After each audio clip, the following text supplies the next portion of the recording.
Hello, Facebook friends, hello. Hello, Facebook friends, hello. I'm feeling real silly, so let's start the show. Here we go, here we go, here we go. I'm actually not live, so please don't put any comments now because I won't be able to. I can read them when I get back, but right now I'm out fishing. I'm out fishing, and so Miss Christie, who's here, say hi, Miss Christie. Reach way over and hey, you moved into my hand. your hand. You totally moved into my hand. Don't give me that mean. Don't you give me that. Don't give me that. Don't you. No. If you point at me, who wants a puppy? No. I do so want a puppy.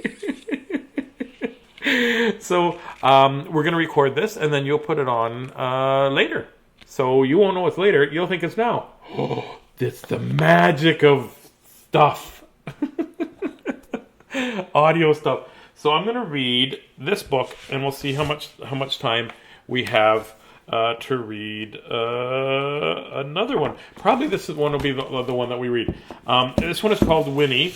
It's the true story of the bear who inspired Winnie the Pooh. When I was a kid, Winnie the Pooh, Winnie the Pooh, Winnie the Pooh, something, something, something. I should learn the song Winnie the Pooh, right?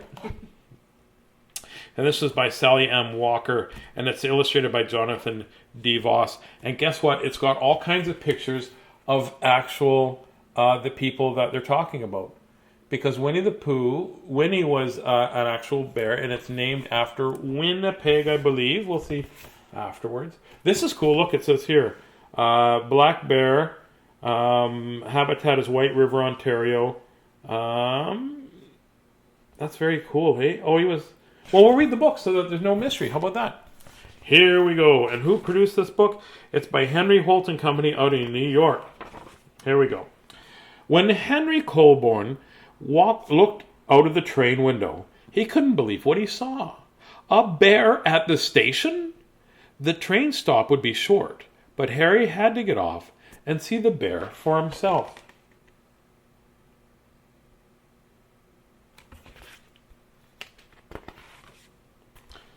Harry hurried onto the platform and sat nearby. What are you doing here, little bear? The cub climbed onto Harry's lap and licked his chin. She's for sale, said the man holding her leash. I didn't want to see her until I didn't see her until after I shot her mother. I didn't want her, but I can't care for a bear. Harry... Oh, I'll show the picture. I stumbled over my words there for a second. Harry could care for a bear. He was a veterinarian. How much? Said Harry. $20. The train whistle blew, and Harry decided, and he paid the man, picked up the cub, and hurried onto the train. I'd like to have a bear. Can we get a bear? No. Just a puppy instead then? No.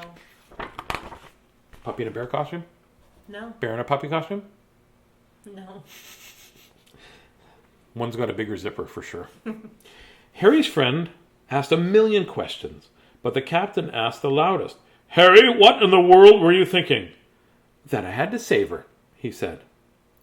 The cub rubbed her neck against the captain's legs, and the captain patted her head. I'll take care of her, sir, Harry said. I'll feed her condensed milk. She can stay with me in the camp, and Winnipeg could be our mascot. You already named her, said the captain. Yes, sir. After our company's hometown. Well, Winnipeg, the captain said. Welcome to the army. By the time they reached the military training camp in Valcartier, Quebec, Winnipeg was shortened to Winnie. Oh, so that's kind of cool.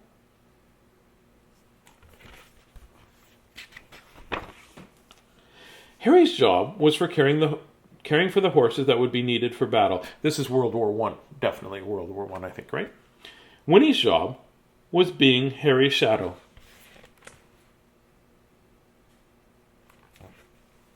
While Harry listened to the horse's heart, Winnie nuzzled its muzzle. If the horse snorted and scared Winnie, Harry cuddled her until she stopped trembling. Oh.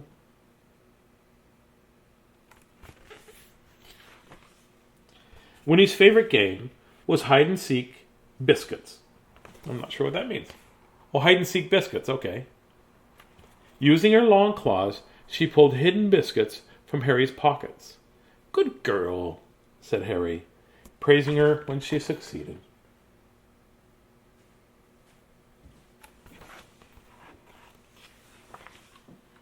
Sometimes Harry went places where Winnie couldn't.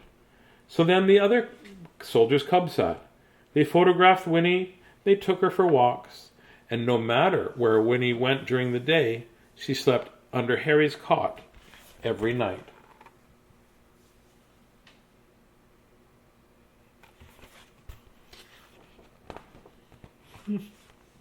One morning, while Harry tied his bootlaces, Winnie grabbed the tent pole. The tent walls shook. "Winnie, no!" Harry shouted.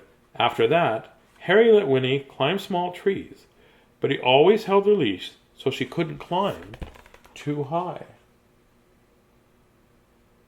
I wonder if she was thinking, there's a tree in the middle of this house. A month passed. Then the captain received bad news. The war across the Atlantic is getting worse. More soldiers and horses are needed. We must leave Canada and go to England. The ships will be leaving in a few days. Well, Harry couldn't leave Winnie. Sir, she must come with us. The other soldiers agreed. When the horses and soldiers boarded the SS Manitou, so did Winnie.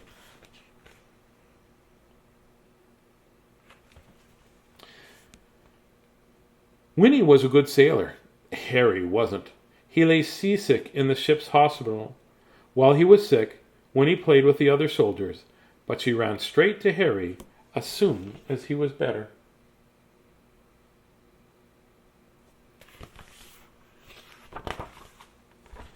In England, Harry, Winnie, and the horses traveled to the new military camp. For 7 weeks, Winnie watched soldiers practice marching. She heard gunshots when they were practice shooting. Still, every night, she slept under Harry's cot. One day the captain said, "The war is even worse. We must go to France and care for the horses that get wounded." On a battlefield, Winnie could be hurt or even killed. Harry didn't want to leave Winnie, but he couldn't take her to France. He thought long and hard, and finally, Harry contacted the London Zoo. "Winnie, the zoo has a brand new place called Mappin Terraces, which is built just for bears, and zookeepers know how exactly to care for a bear."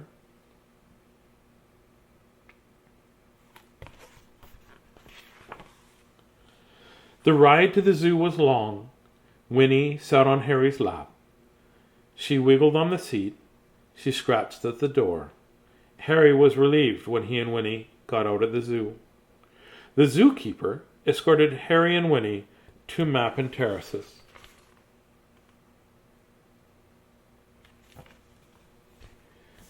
Harry removed Winnie's collar and leash.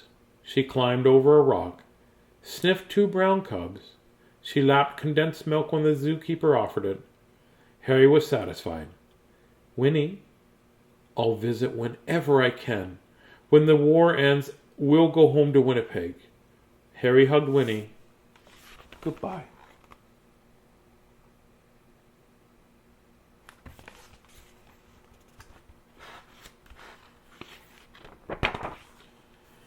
Winnie and the brown cubs became fast friends, but the big Himalayan bear she approached wasn't so friendly. She swatted at Winnie, and Winnie ran as far as she could. The zookeepers were worried, but even the grumpy Himalayan bear couldn't resist Winnie. Within a few days, they were playing tug-of-war with a stick.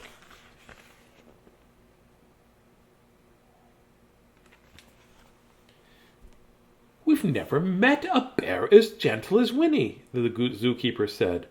They trusted her so much that sometimes they let children ride on her back.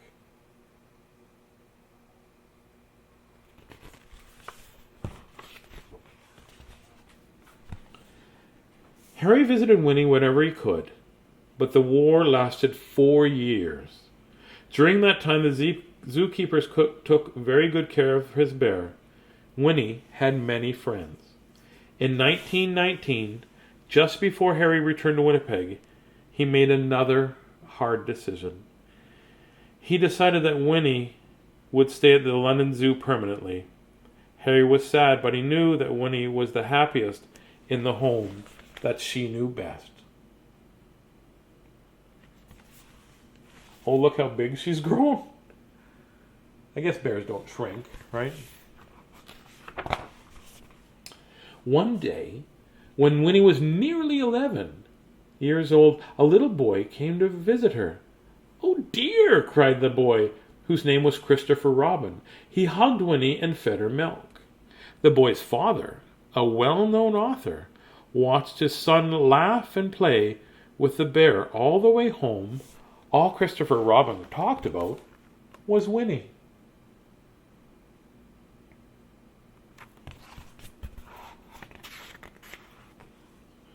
At bedtime, Christopher Robin and his teddy bear snuggled under the covers.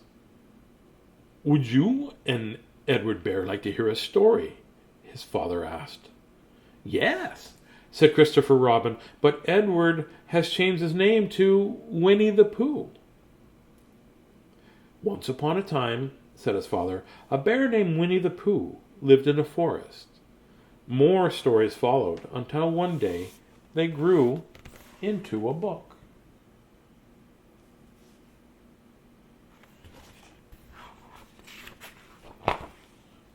After that, the real Winnie the Pooh became more famous. Although more people came to see her, Winnie's everyday life remained normal. The zookeepers treated her kindly, friendly visitors scratched her back, and the gentle children spoon-fed her milk. For Winnie, that was the best way to take care of a bear.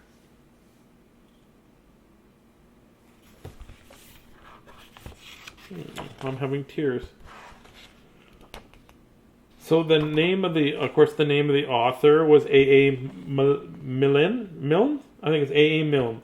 So Winnie the Pooh was first published in 1926, and then there was The House at Pooh Corner came out in 1928, and I should turn my phone off. And then When We Were Young, and then according to Milne, I think that's how you say him, Christopher Robin gave the name Pooh to a swan he once knew as well. Then the swan flew off and made its home elsewhere. The name remained behind, unused. Therefore, it was available to combine Winnie, and Christopher Robin said Winnie the Pooh. So there you go.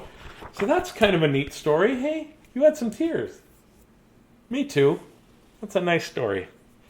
There you go. So that's a nice story, and I'm going to end there because it's time for me to try to maybe read one more story so that we can have something for this evening as well. So have yourself a great day. Use your brain, use your muscles, exercise both of them, and remember, it's okay to get mad, and it's okay to get sad, and it's okay to be frustrated with the people around you, because sometimes that just happens. Be you, and don't worry about being perfect, because in all that you say and all that you do, you never have to be perfect. You've just got to be you. So lots of love from Miss Christy and I, and I'll talk to you tomorrow. I hope right now I'm actually off catching a lot of fish. I'll let you know tomorrow. Bye-bye.